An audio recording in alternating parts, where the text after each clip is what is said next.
That is a gorgeous looking loaf of bread. In this video, it's step by step and really easy. You're gonna have fun with this recipe. Today's recipe, well, that's gonna be some butter bread. Butter bread. Okay, believe me, it tastes as good as it sounds. This beautiful, delicious bread that has a very light texture to it. It has a very buttery flavor. I'm going to kick it up a notch and we're going to throw some cheese in there also. So this is going to be a cheese butter bread.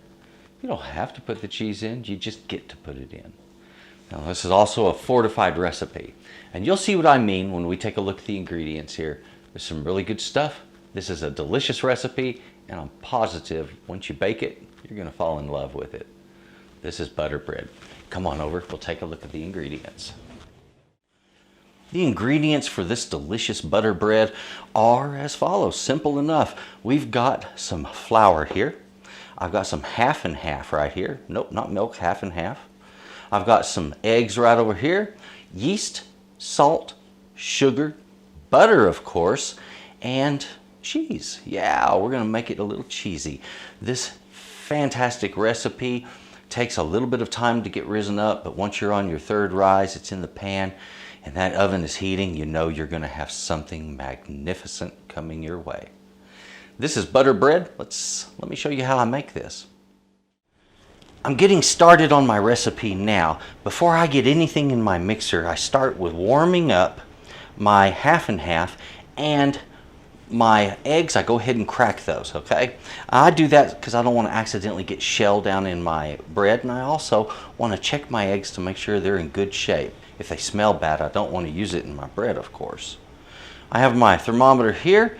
I'm checking the temperature of this, and I'm wanting this roughly about 110 degrees. It is roughly 110, okay, 111. Okay, so I'm in that zone. When I put this down in the metal bowl, it'll cool it a little bit, but this helps to wake up the yeast a little bit. So I'm going to use this and the sugar and the yeast together, stir them together, give them about 30 or 40 seconds, not long, and then start getting the flour in there and mixing up my dough.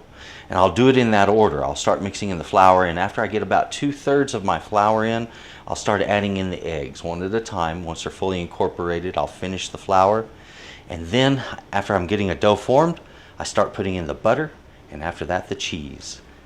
Once that dough is formed, we rise it. You're going to want a glass, ceramic, or plastic bowl for that. I now have my dough coming together. I've just added the butter. That was done after the beginning formation of the dough. Now that that's done, I'm going to be putting in my cheese, working it in, and then I'm going to let this knead for about 6 to 7 minutes roughly. After that, put it in a bowl to let it rise. I only have about another minute left on my kneading. If you notice, the dough has really come together. It's looking the way a high hydration dough normally looks. A little stuck to the bottom, kind of pulled up a little bit on the hook, but not bad, and sort of just a wobbling mound, and that's what we got there. And that's perfect, it's beautiful. This is going to make a pair of loaves that'll be beautiful. You can also do dinner rolls, you could do hamburger buns or other types of buns if you like. Consider your options with this dough. I'm going to use a loaf pan. We're going to be making loaf today. Well, I wish I could have showed you on my timer that we were at the right time, but it's just now turned over 1 hour and it's starting to count up again. So we're a little over 1 hour on this right here. Now, I have a gorgeous looking dough. I'm just going to take this and knead it. I like rising in glass because you can see what's going on down in there, and it's really neat. Look at this. Oh, isn't that beautiful? Second rise is finished. I'm about to knead it again. This stuff kneads really easy. You don't need flour or anything on your hands.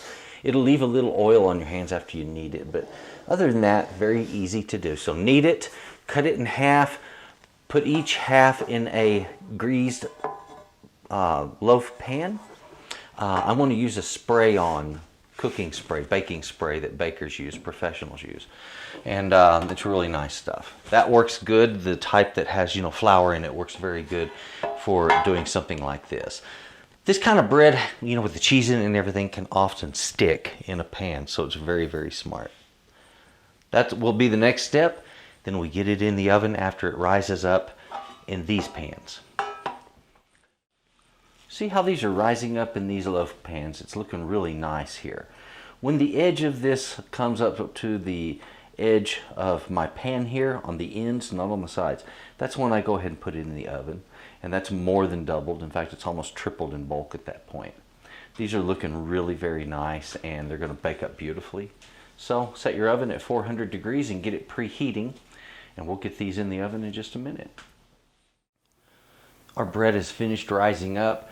It looks really, really good. Okay, it came up just really nice. It has basically tripled in bulk. If you figure these weren't even halfway filling the pan on the bottom, and now they're well domed above the top. So yeah, we have good rising on that, and that's what we're looking for. The next thing, now that we have it risen up nice and tall, and these took about an hour and a half, they go right in the oven, center rack. We're going to give those about 25 to 30 minutes, and what we're looking for is a nice even brown crust across the top. The quantity of everything that we used today in this dish, very simple folks, it starts with this right here. It's flour. Now that's 4.5 cups of flour. If you're going to weigh it out, my cups weigh out to 575 grams. And that's going to be a lot more accurate for you to do it that way. So just weigh your flour, 575 grams. That's 1 pound, 4.4 ounces. Your milk over here, or actually in this case it's half and half, I used 1.5 cups of half and half. Now if you're going to weigh that out, that's 335 grams. Over here we're using 2 large eggs. 2 large eggs are really the equivalent each of about 1/4 cup of liquid, so you count that way. So 2 eggs are 1/2 cup of liquid. The yeast over here, I used 2 1/4 teaspoons of yeast, and that measures out to 7 grams. On the salt, I used 1 teaspoon of salt, and that's 5 grams.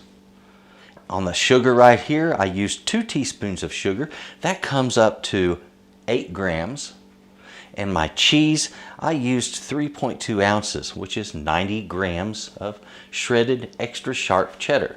Now I'm going to say extra sharp because you want a cheese that's really got a lot of bite, something that stands out within the flavors of this bread. This will do it. This is it right here. That is your butter cheese bread. And oh, I forgot one thing. That butter, the most important part. That's 1/4 pound of butter. And folks, 1/4 pound of butter is 113 grams. It's very simple. Another way to see it is it's a, if you're going to look at it by measurement, then a full stick of butter is equivalent to 1/2 cup. Look at these gorgeous loaves that I've brought out of the oven now. What we have here are a couple of gorgeous butter and cheese bread. That's the way it should look right there. Nice sound to it. Give them a chance to cool down, and I do recommend pulling these from the pan while they're still hot, because sometimes they do stick a little bit. So get them out while you still can. It makes it a little easier. The total cook on this was right at 21 minutes. So it was a little bit quick this time. I've seen it take a little longer if it's a little more humid. So it just kind of depends on the weather and a lot of other factors. Watch it close. When you get even brown, that's when you need to check it. Like that.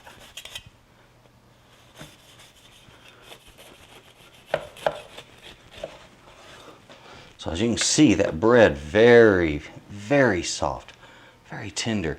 And look at the crumb inside of that. Isn't that beautiful? It's very even, yet light and open. This is what we're looking for in a really, really good bread. Right there. That is our butter bread.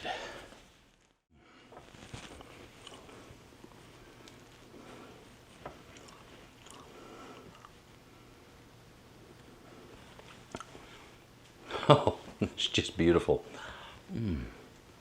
That light, airy texture. Just what we were going for right there. Folks, thank you very much for watching this video. If you would, take a look right below here, description box. That's where you're going to see Texas Cooking Today link. And that is where you'll find about another 620 videos for good recipes. Also, you're going to see a link there for S.A.Trotter.com. That's where you're going to get the recipes. You're going to get my artwork. You're going to get my shirts. You're going to get a little bit more about me. It's just so good. So please try this recipe, try out my website. And folks, thank you very much for watching. If you haven't subscribed, please do that. Click the like bell, and in the comments box, tell me what you think about how your bread came out. Thank you for watching. Bye-bye.